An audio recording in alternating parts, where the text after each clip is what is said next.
नमस्कार। आज के इस क्लास में हम लोग बात करेंगे creating a conductive learning environment. जैसे कि हम लोग जो तैयारी कर रहे हैं वो आने वाले केंद्रीय विद्यालय संगठन का जो टीचर्स के लिए जो एग्ज़ाम की वैकेंसी आ रही है उसके लिए हम लोग तैयारी कर रहे हैं। साथ ही साथ ये चूँकि पेडागोगी से रिलेटेड है, तो आप अगर किसी भी तरह की टीचर्स के एग्ज़ाम की तैयारी कर रहे हैं, चाहे आप JSSC झारखंड में आचार्य के लिए तैयारी कर रहे हो, केंद्रीय विद्यालय के लिए तैयारी कर रहे हो, या फिर BPSC टीचर्स के लिए तैयारी कर रहे हो, तो पेडागोगी आपका सभी जगह पर एक ही रहेगा। तो ये कॉमन पेपर है सभी के लिए और उसका हम लोग तैयारी कर रहे हैं। तो ये सभी के लिए एक समान है, आप इसको देख सकते हैं और इससे बहुत अच्छा खासा क्वेश्चन आता भी है और ये सबसे इम्पोर्टेंट होता है। एग्ज़ाम कोई भी हो 1 मार्क्स का भी बहुत ज़्यादा वैल्यू होता है। तो हम लोग आज देखने जा रहे हैं creating a conductive learning environment, किस प्रकार से हम लोग एक अनुकूल शिक्षण वातावरण तैयार करते हैं। तो सबसे पहले हम लोग देख लेते हैं कि एक अनुकूल शिक्षण वातावरण वह होता है जहाँ पर प्रत्येक छात्र ठीक है अपने आप को सुरक्षित महसूस करता है, सम्मानित महसूस करता है और समर्थ महसूस करता है, ताकि उसे अपनी पूरी क्षमता तक पहुँचने का एक समान अवसर मिले। और इससे क्या होता है, विविधता को भी स्वीकार किया जाता है, समानता को भी बढ़ावा मिलता है और साथ ही साथ दिव्यांग छात्र जो हैं उनके लिए भी विशेष समर्थन प्रदान किया जाता है। यानी कि एक ऐसा अनुकूल शिक्षण वातावरण जहाँ पर सभी बच्चे जो हैं वो अपने आप को सुरक्षित भी महसूस करते हैं, सम्मानित महसूस करते हैं और साथ ही साथ इतने समर्थ होते हैं कि वो अपनी पूरी क्षमता का प्रयोग कर सकते हैं। साथ ही साथ वैसे बच्चे जो कि दिव्यांग होते हैं उनको भी एक अनुकूल वातावरण मिल जाता है जहाँ पर वो सभी के साथ एक समान मुख्य धारा जिसको बोलते हैं उसमें आकर के वो लर्निंग का काम करते हैं, सीखने का काम करते हैं, अधिगम का काम करते हैं। ठीक है, अब यहाँ पर देखते हैं कि विविधता, दिव्यांगता और समावेशन की अवधारणाएं क्या है। इसकी विविधता क्या है? छात्रों में भाषा, संस्कृति, लिंग, धर्म, सामाजिक आर्थिक स्थिति, शारीरिक एवं मानसिक क्षमताओं जैसे अलग अलग जो भेद होते हैं ये कहलाता है विविधता, डाइवर्सिटी। ठीक है, तो अब विविधता क्या है? इस तरह का जब हम लोग कंडक्टिव क्लासरूम तैयार करने जा रहे हैं तो वहाँ पर डाइवर्सिटी क्या है? डाइवर्सिटी ये कि छात्रों की भाषा अलग अलग हो सकती है, अलग अलग ग्रामीण परिवेश से आते हैं, कोई अर्बन से आते हैं, उनकी संस्कृति, उनका लिंग, धर्म, सामाजिक रहन सहन, आर्थिक स्थिति, शारीरिक, मानसिक सारी क्षमताएँ जो हैं वो अलग अलग होती हैं। ये सब जो है डाइवर्सिटी कहलाता है। शिक्षा में क्या महत्व है इसका? सहिष्णुता और समझ को बढ़ावा देना, टॉलरेंस को बढ़ाता है। ठीक है, साथ ही साथ उसके अंडरस्टैंडिंग को भी बढ़ाता है। एक दूसरे के प्रति जो भाव होता है उसको वो फ्लेक्सिबल करता है। विभिन्न दृष्टिकोण से सीखने की कला सिखाता है। ये समूह में समृद्ध चर्चा को ये प्रोत्साहन देता है। अब अगर बात करते हैं डिसेबिलिटी के बारे में, तो डिसेबिलिटी क्या है? कोई भी शारीरिक, संवेदी, संज्ञानात्मक या फिर मानसिक स्थिति जो व्यक्ति की गतिविधि में बाधा उत्पन्न करती है। यानी कि शारीरिक कोई भी विकार हो, संवेदी विकार हो, संज्ञानात्मक विकार हो, मानसिक स्थिति हो, जो कि बच्चों के या किसी के भी लर्निंग और उसके अंडरस्टैंडिंग में प्रॉब्लम क्रिएट करता है, वो कहलाता है डिसेबिलिटी। ठीक है, अब डिसेबिलिटी और वीकनेस में क्या अंतर है? ठीक है, एम्पायरमेंट, दुर्बलता, शरीर की संरचना या कार्य में कमी। अगर किसी के शरीर में बनावट में कोई कमी हो, ठीक है, या उसके कार्य करने की क्षमता में कुछ कमी आ जाए तो उसको हम बोलते हैं एम्पायरमेंट। और दिव्यांगता क्या होता है? सामाजिक या भौतिक अवरोधों के कारण उत्पन्न सीमा। यानी कि सामाजिक कारणों से अगर कुछ प्रॉब्लम हो रहा है या भौतिक कारणों से उसको प्रॉब्लम हो रहा है तो वो कहलाता है डिसेबिलिटी। ठीक है, तो ये चीज़ हम लोगों को समझ में आ गया कि दिव्यांगता और दुर्लभता दोनों अलग अलग चीज़ है। समावेशन, इंक्लूजन क्या हो गया? ऐसी शिक्षा व्यवस्था, एक ऐसा शिक्षण वातावरण जहाँ पर सभी छात्रों को समान अवसर मिले, भले ही वो किसी भी क्षमता या पृष्ठभूमि के हो, जैसा कि हम लोगों ने ऊपर में देखा। ठीक है, वो किसी भी डाइवर्स एनवायरनमेंट के हो, उनको यहाँ पर एक समान वातावरण मिलना चाहिए। इसका प्रमुख सिद्धांत कौन कौन सा है? समान पहुँच, यानी कि इक्वल एक्सेस सभी के लिए होना चाहिए। भागीदारी और उपलब्धि, सभी की उसमें 100% पार्टिसिपेशन होना चाहिए और सभी के लिए सर्वसुलभ होना चाहिए। साथ ही साथ क्या होता है? व्यक्तिगत समर्थन भी उसको मिलना चाहिए, यानी कि इंडिविजुअल्स हम लोग उसको समर्थन वहाँ पर देंगे। दिव्यांगता एक सामाजिक संरचना के रूप में किस प्रकार से हम लोग देखते हैं? सामाजिक मॉडल क्या है? Social model of disability.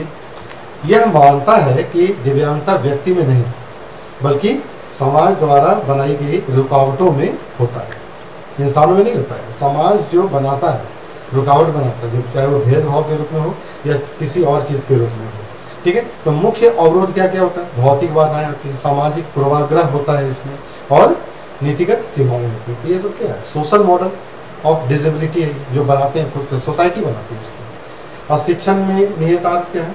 शिक्षकों को पाठ्यक्रम व पद्धतियों को लचीला बनाना होगा। अगर हम एक इंक्लूसिव मतलब अच्छा इन्वायरमेंट बनाना चाह रहे हैं तो शिक्षक को अपने पाठ्यक्रम में और अपने पढ़ाने की स्ट्रेटजी में फ्लेक्सिबिलिटी लाना पड़ेगा। सहायता, तकनीकी और सहायक उपकरण अपनाना पड़ेगा। तो आपको अलग अलग जो टीचिंग एड्स होता है ना, उसको आपको यूज़ करना पड़ेगा ताकि आप हर उन बच्चों तक पहुंच पाएँ जो कि यहाँ तक नहीं पहुंच पा रहे हैं, ठीक है। तभी तो आप सामान ला पाएंगे क्लास में। Universal design for learning, UDL की अवधारणा को लागू करना। अब यहाँ पर देखिए कि दिव्यांगता के प्रकार क्या, कौन कौन से प्रकार होते हैं, उनकी पहचान कैसे होती है और उसका हस्तक्षेप इंटरवेंशन कैसे होता है, ठीक है। तो पहला जो दिख रहा है वो होता है लर्निंग डिसेबिलिटी, अधिगम दिव्यांगता। अब अगर बच्चा जो है पढ़ने लिखने, गणित जैसे छोटे छोटे प्रश्न जो होते हैं ना, उसको बनाने में अगर उसको दिक्कत हो रहा है तो ये क्या कहलाएगा? डिस्लेक्सिया कहलाएगा, है ना। पहचान जाएंगे कि अगर ऐसा प्रॉब्लम आ रहा है तो ये क्या है? डिस्लेक्सिया है, ठीक है। और ये किस प्रकार से करता है? मल्टी सेंसरी पद्धति, अतिरिक्त समय आपको इसमें देना पड़ेगा ऐसे बच्चों के साथ में, ठीक है। तो छात्र पढ़ने में कमज़ोर है पर मौखिक रूप से अच्छा है, तो ये डिस्लेक्सिया का लक्षण है और इसमें आपको इस तरह से काम करना पड़ेगा। बौद्धिक दिव्यांगता क्या होता है? डाउन सिंड्रोम वाला बच्चा व्यवहारिक गणित सीखता है, ठीक है। IQ लेवल इसका कम होता है, आत्मनिर्भरता में कठिनाई होती है, तो ये पहचान है इसकी। इसके लिए क्या करना पड़ेगा आपको? IEP जीवन कौशल प्रशिक्षण आपको लेना पड़ेगा, यानी कि टीचर्स को यहाँ पर स्पेशल ट्रेनिंग लेनी पड़ेगी ऐसे बच्चों के लिए। शारीरिक दिव्यांगता, चलने फिरने में कठिनाई हो रही है, तो इसके लिए क्या करना पड़ेगा? इसको तो कहीं पर तो पढ़ाने में तो कोई दिक्कत नहीं है, इसको क्या है? क्लासरूम तक पहुँचाने में दिक्कत है, ठीक है।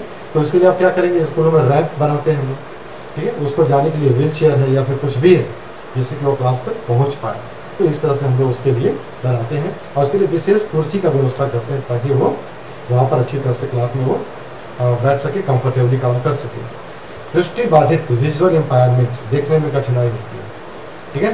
तो ऐसे छात्रों के लिए क्या कर सकते हैं लोग? ऑडियो बुक हम लोग यूज़ कर सकते हैं कि ऑडियो सुन करके कर सकते हैं। देखने में कठिनाई, उनके लिए हम लोग क्या करते हैं? ब्रेल लिपि में लिखी हुई किताबें लाते हैं, बड़ी बड़ी प्रिंट लाते हैं ताकि वो उसको देख सकें, है ना। बहुत सारे स्टूडेंट ऐसे होते हैं जिनको बड़ी बड़ी अक्षरें नहीं दिखाई देती, जो छोटी होती हैं वो सब नहीं दिखाई देती हैं, तो उनके लिए आप कर सकते हैं। स्क्रीन रीडर ला सकते हैं जो कि पढ़ के सुनाएगा उनको सारी चीज़ें क्या क्या स्क्रीन पर आ रहा है। श्रवण बाधित, हियरिंग एम्पायरमेंट, सुनने में कमी, ऐसे बच्चे जो सुन नहीं पाते, है ना। तो शिक्षक क्या करते हैं? सांकेतिक भाषा का प्रयोग करते हैं उनके लिए, या फिर हम उनके लिए साइन लैंग्वेज और फिर हियरिंग एड्स वगैरह उपलब्ध करा सकते हैं। साइन लैंग्वेज का ट्रेनिंग उनको दे सकते हैं जिससे कि बच्चे अपनी कमी को दूर कर सकें। आत्म केंद्रित यानी कि ऑटिज्म स्पेक्ट्रम डिसऑर्डर, इसमें क्या होता है? छात्र चित्रों से अपनी बात को समझता ही है, समझाता है। तो संप्रेषण व सामाजिक व्यवहार में कमी होता है, संप्रेषण कम्युनिकेट नहीं कर पाता है। तो क्या होता है? रूटीन विजुअल शेड्यूल, आप उसके लिए हमेशा विजुअल बना रखिए, विजुअल से ताकि वो समझ में आ जाए उसको। भावनात्मक व्यवहारिक विकार, छात्र के लिए शांत होना और काउंसलिंग, ये उसका तरीका है। ऐसे बच्चे क्या कैसे होते हैं? अगर आक्रोश होता है उनके अंदर, गुस्सा, एंगर होता है, चिंता, टेंशन में रहते हैं हमेशा और अकेला रहना ज़्यादा पसंद करते हैं, ठीक है। तो अब ऐसे में क्या करते हैं? आप उनको परामर्श देते हैं, काउंसलिंग करेंगे आप उसके लिए, उनके बिहेवियर में सुधार के लिए प्रयास करेंगे आप, ठीक है। आप उसको ढूंढेंगे और उनके साथ बात करेंगे। काउंसलिंग से ऐसे बच्चे लाइन पर आ जाते हैं, अपनी जगह पर आ जाते हैं। उदाहरण से इसको हम लोग समझते हैं कि डिस्लेक्सिया के जो छात्र होते हैं ना, जैसे मान लीजिए कि राहुल एक कक्षा 5 का बच्चा है, पढ़ने लिखने में कठिनाई होती है, सेल्फ कॉन्फिडेंस की भी कमी है उसके अंदर में, तो हम लोग क्या करते हैं? विशेषज्ञ यानी कि काउंसलर को बुला करके उसका एवेल्यूशन करवाते हैं, उसका असेसमेंट करवाते हैं और कौन कौन सा प्रॉब्लम है उसका हम लोग फाइंड आउट करते हैं, ठीक है। अब ऑर्गन्स विलिंघम पद्धति से हम लोग पढ़ाई करते हैं, इसके बारे में हम लोग ऑलरेडी पहले देख चुके हैं, जानते हैं इसके बारे में। और परीक्षाओं में मौखिक सहायता करते हैं, उनको बता करके समझा देते हैं कि क्वेश्चन क्या कह रहा है, क्या मांग रहा है आपसे, और आपको उसमें क्या क्या करना है। ठीक है, इससे क्या होता है, राहुल का जो समझ है वो सुधरता है, उसके कॉन्फिडेंस में इम्प्रूवमेंट आता है, यानी कि इसको स्पेशल अटेंशन आपको देना पड़ता है। दूसरा एक यहाँ पर मामला देख लीजिए कि श्रवण बाधित छात्रा है, ठीक है, आयशा नाम है, कक्षा 3 में पढ़ती है। शिक्षक की बात न सुन पाना और सामाजिक दूरी।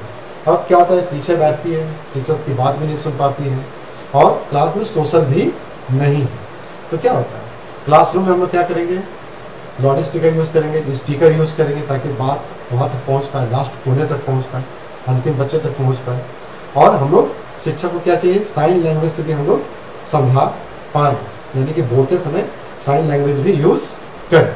और उसके दोस्तों को भी बोलें कि आप उनको कोऑपरेट करें, उनको आप सहयोग करें। तो जब टीचर यहाँ पर प्रयास करेगा तो क्या होता है, बच्चे के जो उसका जो सोशल नेटवर्क होता है वो भी बढ़ने लग जाता है, साथ ही साथ उसकी क्लास में भी भागीदारी बढ़ जाती है। ठीक है, तो ये दो केस स्टडी था, यहाँ पर हम इसको देख रहे थे। समावेशी कक्षा के लिए कौन कौन सा रणनीति हम लोगों को बनाना चाहिए, यानी कि शिक्षण रणनीति जो होगी वो क्या होगा, अलग अलग तरीके से पढ़ाना, सीखने के विभिन्न साधनों को क्लासरूम में प्रोवाइड करना, जिसको हम लोग बोलते हैं universal design for learning, UDL को हम लोग प्रयोग करेंगे। दूसरा डिफरेंशिएटेड इंस्ट्रक्शन, ठीक है, छात्रों की ज़रूरत के अनुसार उसको हम लोग पढ़ाई में बदलाव करेंगे, उसको अलग अलग तरीके से पढ़ाएंगे। टीम वर्क में ज़्यादा काम करवाएंगे, एक्टिविटी वर्क करवाएंगे, प्रोजेक्ट वर्क करवाएंगे, जिससे कि एक होता है कोऑपरेटिव लर्निंग एनवायरनमेंट बनता है। तकनीक का प्रयोग करना, स्मार्ट बोर्ड है, डिजिटल बोर्ड होता है, स्क्रीन रीडर होता है, स्पीकर है, ऑडियो विजुअल है, ये सब यूज़ हम लोग को करना चाहिए। इस तरह से हम लोग अपने क्लास को इन लोगों के अनुकूल बना सकते हैं। कक्षा का वातावरण कैसा होना चाहिए, सभी के लिए सुलभ होना चाहिए, ऐसे बच्चों के लिए रैंक की भी व्यवस्था होनी चाहिए, सभी के लिए उपयुक्त और ओपन क्लासरूम होना चाहिए। सुरक्षित और सम्मानजनक माहौल हम लोग को क्लास में बनाना है, जिससे कि किसी को भी नेग्लेक्टेड फील नहीं होना चाहिए। स्पष्ट नियम होना चाहिए जो कि टेस्टेड होना चाहिए क्लासरूम के एंट्री के समय में ही, कि इस क्लास का क्या रूल और रेगुलेशन है और पाठ्यक्रम हम लोग का जो दिनचर्या होता है वो क्या क्या है, सब कुछ। शिक्षक का भूमिका कैसा होता है यहाँ पर, सहानुभूति और धैर्य रखना। तो टीचिंग एक ऐसा जॉब होता है ना जहाँ पर आपको पेशेंस रखना होता है, बच्चे बार बार क्वेश्चन पूछते हैं, इरिटेट नहीं होना है आपको। ठीक है, तो मैं भी एक टीचर हूँ, तो मैं अब जानता हूँ इस चीज़ को, चूँकि अब 20-25 साल हो गए पढ़ाते हुए मुझे, तो लगता है कि अब ऑटोमेटिक आ भी जाता है। अगर आप भी नए टीचर हो ना, तो होता है 2-3 साल चलेगा, 4-5 साल चलेगा, लेकिन 6-7 साल के बाद वो ऑटोमेटिक आपके नेचर में आ जाता है। क्या, पेशेंस और धैर्य, सहानुभूति, एम्पैथी अपने अंदर में आएगा। तो हर टीचर के पास होना चाहिए। निरंतर प्रशिक्षण देना, हमेशा टाइम टू टाइम जो भी ट्रेनिंग दी जाती है वो आपको हमेशा लेना है, अप टू डेट रहना चाहिए। अभिभावक और विशेषज्ञ से सहायता या सहयोग करना, पीटीएम हमेशा ऑर्गेनाइज होता ही है, पीटीएम में पार्टिसिपेट करना है, पेरेंट्स के साथ खुल के बात करना है, और साथ ही साथ पेरेंट्स, टीचर और काउंसलर, एडमिनिस्ट्रेटर, इसके साथ भी आपका सहयोग होना चाहिए, जिससे कि आप बच्चों को हर चीज़ प्रोवाइड करवा पाएँ। ठीक है, तो इस पूरे लेसन का, आज का जो क्लास हुआ, इसका एक निचोड़ क्या होता है, निचोड़ यही होता है कि एक अनुकूल व समावेशी शिक्षण वातावरण तैयार करना शिक्षकों की जिम्मेदारी है। हमें बच्चों की सीमाओं की बजाय शिक्षण पद्धति और ढांचे को समायोजित करने की आवश्यकता होती है।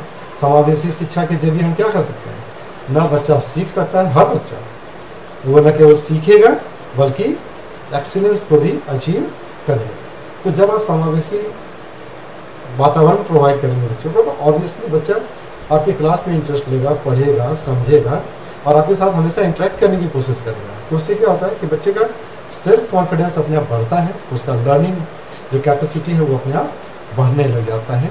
तो यही था आज का क्लास, और आज हम लोगों ने एक चीज़ बहुत अच्छा चीज़ देखा है, चूँकि मैं तोड़ के कर रहा हूँ ताकि ये थोड़ा सा गड़बड़ ना हो जाए, और ये बहुत अच्छा होता है कि आप अलग अलग करके सीख जान जाएँ इसको, कि हम लोगों को एक कंडक्टिव लर्निंग इन्वायरमेंट बनाने में, ठीक है, ये जो डाइवर्सिटी है, अलग अलग चीज़, डाइवर्सिटी है, डिसेबिलिटीज़ है, ये किस प्रकार से हम इसको अनुकूल बना सकते हैं बच्चों के लर्निंग के लिए।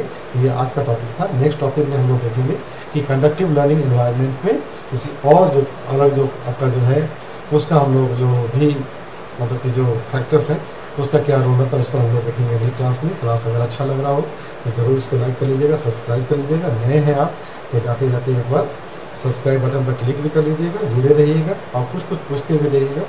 और लर्निंग तो होता ही है पूछने और समझने का, बातचीत करने का, कम्युनिकेट करने का। चलिए ठीक है, मिलते हैं हम लोग फिर अगली कक्षा में, तब तक के लिए नमस्कार।